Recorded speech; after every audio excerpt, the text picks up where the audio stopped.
Welcome back. Today, we're delving into some of the most popular chain types for building powerful language model applications with Langchain.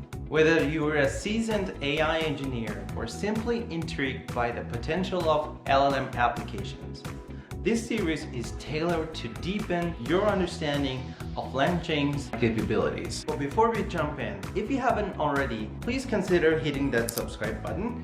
Your support inspires me to create more content like this and helps reach developers eager to explore these topics.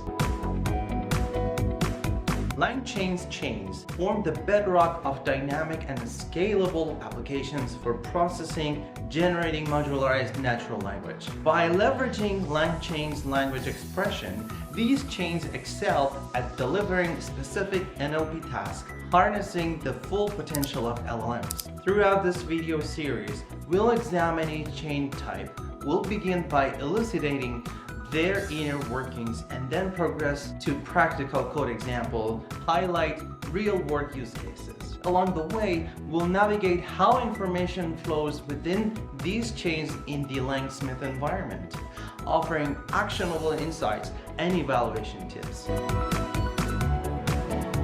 By the end of this series, you'll possess the skills to harness Langchain's capabilities and construct sophisticated language model applications. I'm eager to hear about your experiences with Langchain. Please share your thoughts in the comments below and feel free to ask any questions. So, shall we now dive straight into exploring these chain types? Let's begin.